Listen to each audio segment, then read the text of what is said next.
Salut les mordus! Alors aujourd'hui dans Nervure Axe Fishing, je vais vous montrer dans un format qu'on va appeler mouche éco en fait. C'est un format où est-ce qu'on va vous expliquer comment monter des nymphes et des mouches sèches avec un minimum de matériaux. Et aujourd'hui le but ça va être de voir comment on forme un gamard, comment on monte une imitation de gamard. Alors gamard, qu'est-ce que c'est? C'est un petit crustacé en fait qu'on retrouve dans la plupart des cours d'eau, des fleuves en fait. Donc le gamard est assez sensible à la pollution, il y a une 60aine d'espèces, certaines ne le sont pas. Donc forcément on va le retrouver dans l'ensemble d'un réseau hydrographique, c'est-à-dire de la source, en passant par des milieux plutôt torrentiels type rivière, ruisseau, jusqu'au fleuve avec des courants un peu plus lents. Et dans des masses d'eau beaucoup plus importantes. Donc dans tout le réseau hydrographique on va retrouver des gamards. Alors à quoi il ressemble en fait? Il mesure entre 7 mm on va dire et 2 cm maximum. 2 cm c'est vraiment dans des milieux où est-ce que l'eau va être assez riche avec beaucoup de matière dont du calcium qui va favoriser leur croissance. Donc là oui on retrouve des gamards des fois de 2 cm dans des rivières super propres type Verdon, type Sorgue ou voilà, des milieux assez préservés. Alors le gamard en fait, l'intérêt si vous voulez, donc du coup c'est que vu qu'il est présent dans la plupart du réseau hydrographique, dans la plupart des rivières, on va pouvoir l'utiliser pour différents poissons. Même la plupart des poissons en fait, on va utiliser le gamard aussi bien dans les sources pour pêcher les saumons de fontaine, les truites fario. On va l'utiliser un peu plus en aval en fait de la rivière avec sur les ombres par exemple, sur les barbeaux, les chefennes répondent très bien au gamard. Et on va pouvoir aussi, au niveau même des embouchures, au niveau de la mer ou de l'océan, on va pouvoir même pêcher les mulets en fait avec les gamards. Vous comprendrez donc vraiment l'importance d'en avoir dans sa boîte, dans différentes tailles, sous différents grammages et coloris. Pour monter notre gamard, on va utiliser des hameçons K10 numéro 16 avec une rampe, voilà, pour bien former le corps du gamard qui arrondit. Soit montage 6-0 couleur chameau, brune. Le cuivre, le fil de cuivre. Pour la carapace, on va utiliser un matériau qui coûte que dalle, des pochettes en plastique. Vous voyez, celle-là elle est teintée, plus là elle est élastique. Et enfin, on va utiliser du dubbing pour former le corps. Voilà, on va former les spires autour de l'hameçon. On va faire le corps et les pattes.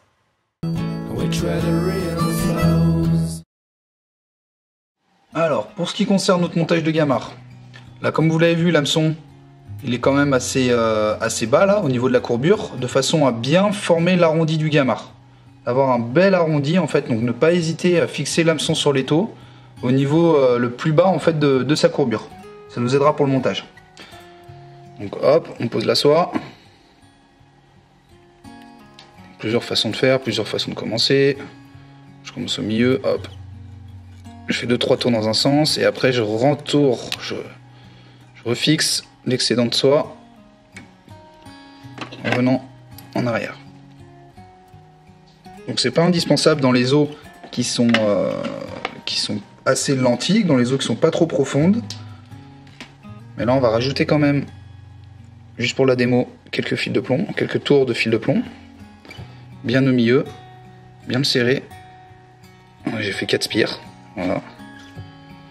Bien le serrer. Et bien rabattre les petites extrémités en les tassant un petit peu de façon à pas abîmer la soie de montage. Pareil de l'autre côté.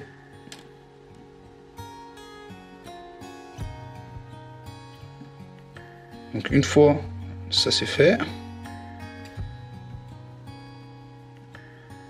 on va venir faire quelques tours de soie autour. De façon à le bloquer, à le fixer. Ne soit pas en train de gigoter sur la rampe de l'hameçon quand on fait le montage.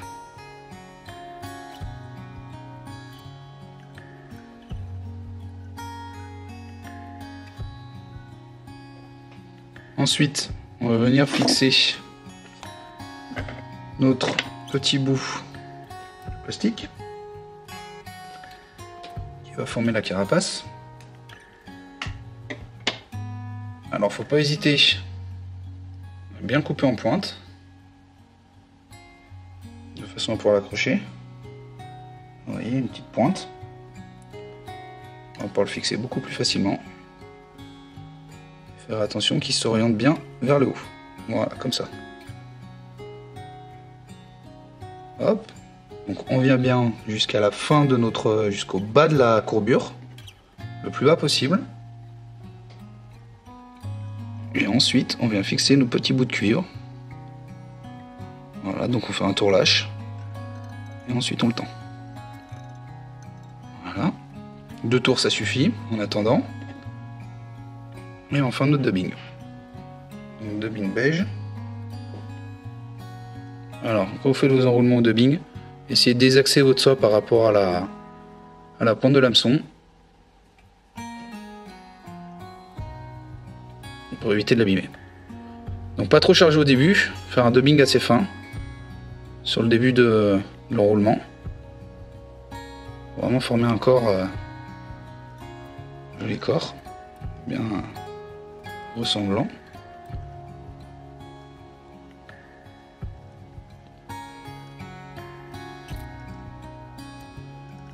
Voilà, et le faire gonfler un petit peu plus là au niveau du milieu de la hampe.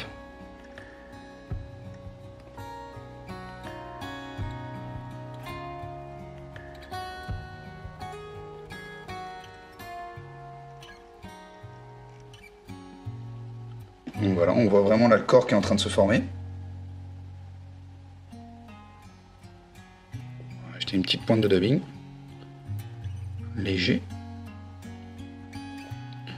On peut rajouter quelques fibres de plumes là pour former les antennes. Mais vu que nous, là, on va utiliser le dubbing. Voilà les petites antennes qui sont en train de se former. Ensuite, aussi simplement que possible, on va donc créer les spires avec le fil de cuivre. On va serrer un peu au début. Voilà, pour créer une forme vraiment de gamarre, un peu fine au niveau de sa queue, un peu plus dodue au niveau de son corps.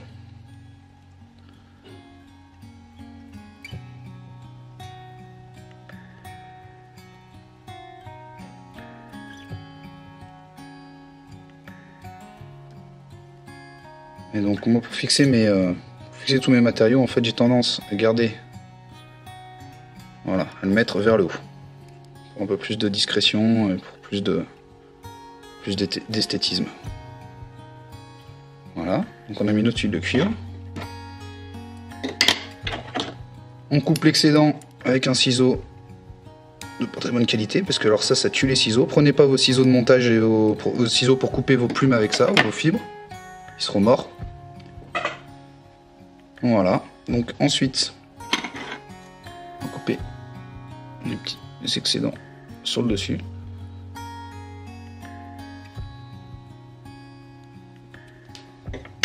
Et enfin, on va venir mettre notre carapace. Donc l'avantage de la pochette,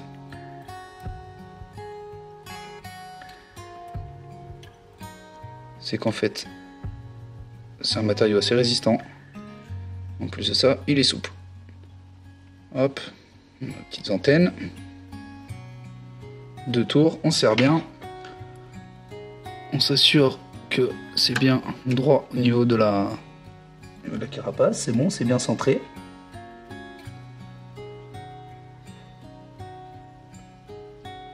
Il faut vraiment le couper à ras, il faut faire attention, limite le couper en 2 fois. Hop.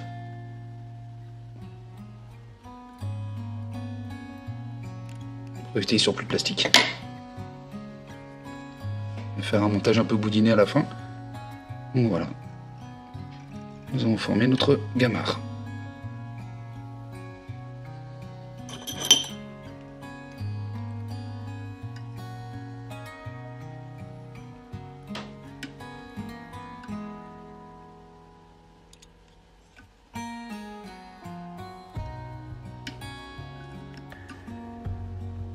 Double clé.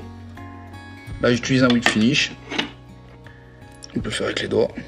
C'est aussi simple. On coupe bien à ras. On essaie de garder nos antennes bien vers le haut. En les désaxant un petit peu par rapport à l'œillet. C'est bien. Évite d'être en galère là. Hop, quand on va passer notre fil de montage dans le biais. Une mini pointe de vernis.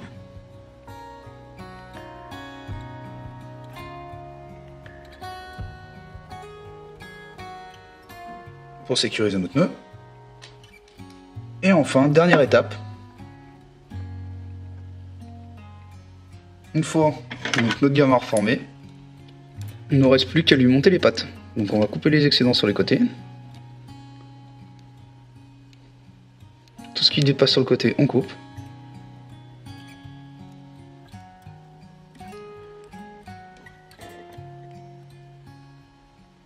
Et ceci étant fait, on vient avec une petite aiguille tirer le dubbing. C'est pour ça que c'est important de charger un peu le dubbing au début pour bien choper les petites poils. Et voilà, on vient lui sortir les pattes, sortir le dubbing comme ceci.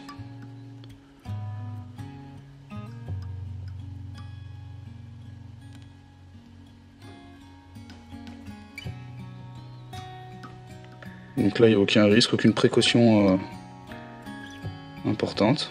Faut juste bien sortir le dubbing. Donc on fait ça d'un côté, on le fait de l'autre.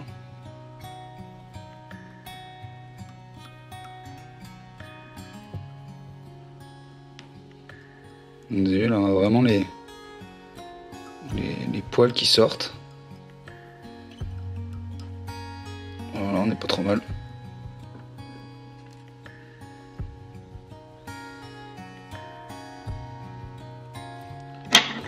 On peut hésiter à couper les petits excédents là sur le côté. Vraiment un remontage super propre.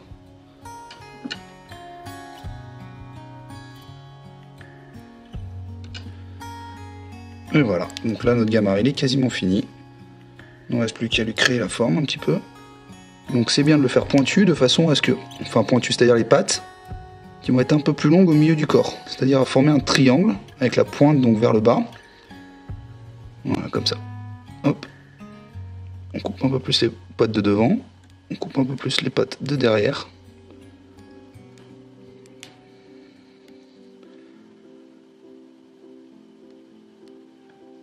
On garde une symétrie. Donc, vu comme ça paye pas trop de mide. Mais une fois dans l'eau, les poils se gorgent d'eau et donc on a vraiment un effet de volume.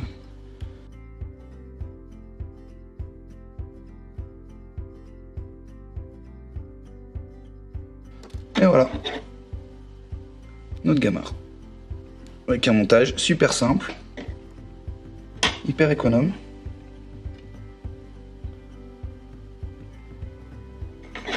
Qui prend pas mal de fiches. Et comme je vous le disais aussi, toutes sortes de fiches. Barbeau, truite, ombre.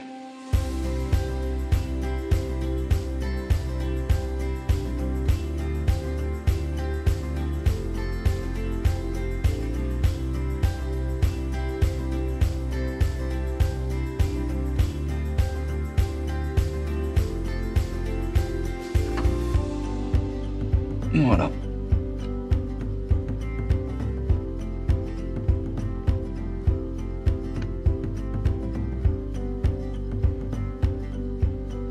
Donc voilà, vous avez vu comment monter tout simplement un petit gamard. Donc maintenant on va voir où et comment l'utiliser. Ça c'est assez simple, parce que vu que le gamard est présent en masse en fait dans les ruisseaux, et qu'en plus de ça il a la particularité d'être présent toute l'année, en fait on le retrouve vraiment en hiver comme l'été, vu qu'il n'a pas de phase de transformation. Il n'a pas de phase où est-ce que il va, comme contrairement à l'éphémère, à bien d'autres invertébrés aquatiques, où est-ce qu'il va se transformer, il va avoir une chrysalide. Non, le gamard n'est pas du tout comme ça. Donc on le retrouve toute l'année dans les ruisseaux. À l'ouverture, ce qui est bien du coup avec le gamard, c'est de l'utiliser sur les contre-courants, les bordures, dans les zones de calme, parce que ce sont souvent là où est-ce que les truites sont postées. C'est les postes de reclus en fait, parce qu'il n'y a pas beaucoup de courant, elles économisent de l'énergie. Et donc avec le gamard, on va donc pêcher les bordures, les zones de calme, les sorties de poules aussi. Ça c'est très bon là en début de saison, donc début mars, dès l'ouverture. Et on va aussi pouvoir donc en plein été le gamard, on va pouvoir l'utiliser bien plombé, en plein courant en fait, donc plein pool, plein courant, hop, avec quelques lestages de tour de plomb, on va le faire draguer le fond, en plein courant, voilà, où les truites sont postées, parce que forcément c'est là où est-ce que l'eau est la plus fraîche, et la plus oxygénée aussi en période estivale. Moi ce que j'aime bien faire aussi avec le gamard, bon petite astuce, c'est qu'aussi bien en début de saison qu'en fin de saison, c'est de lui faire des petits sauts en fait, le ralentir un petit peu, tac, et hop, on lui fait faire un petit saut comme s'il cherchait à se cacher sous les rochers pour se planquer. Et c'est souvent là du coup que ça crée des attaques, en fait la truite va le voir, elle va saisir l'occasion justement pour aller le bouffer. Voilà, donc en espérant que toutes ces astuces vous auront servi, vous serviront aussi au bord de l'eau. En espérant vous revoir bientôt dans Nervurax Fishing. Chers amis, chers pêcheurs, à bientôt!